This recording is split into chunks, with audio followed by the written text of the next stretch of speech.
notice when you jump inside the BMW M2 is it feels like an M3 that's been slightly shrunk, which in itself is odd because in terms of weight, there's hardly anything in it, about 10 kilograms. But actually there's quite a lot in common between these two cars. And just from setting off with this thing and just feeling how the car bonds to the road, it reminds me of the 4th generation M3 that came out in 2007 for a front engine rear wheel drive car. To me, it had a perfect balance and poise on the track. It was accurate, you had a fantastic feedback in the steering wheel that harked back to the days, the 90s really, the heyday of BMWs from years gone by. So many years on, we have this car here, the M2. And in a way, it's analog in some of the ways that that M3 was. And it's very lively on its toes.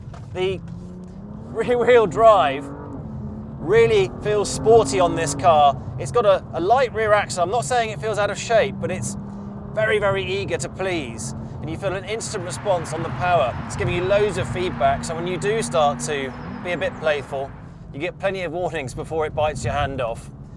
And something lots of fun, even just on these narrow lanes. Even on the brakes, which are steel brakes, you've got to get a lot of feel from that. It's not like some of the carbon ceramics that you get where you have to get them warm before you get that response.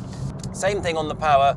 Yes, it's a turbocharged engine, but you don't notice. And I really mean with this car, the way they've designed it, it hasn't been bogged down with grip.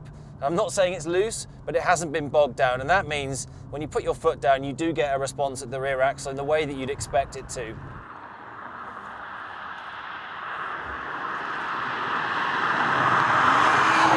In terms of the price bracket where this car sits at around £45,000, you're in some pretty tough territory because you've got the Audi RS3 and the Mercedes AMG 45. The big difference being this one's rear-wheel drive. That said, you're also up against the much cheaper and the very mighty Ford Focus RS and the Ford Mustang, which again at 30 grand is a lot cheaper. Now this car, it is a BMW through and through, from the cabin to the refined feel you've got in the chassis.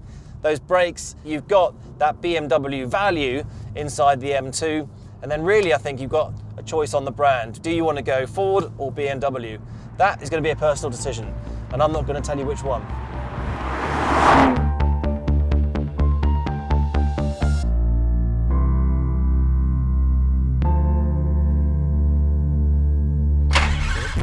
Really unique thing about this car is the fact that they're extremely difficult to get hold of. That actually you more or less have to be invited by Ferrari to own one.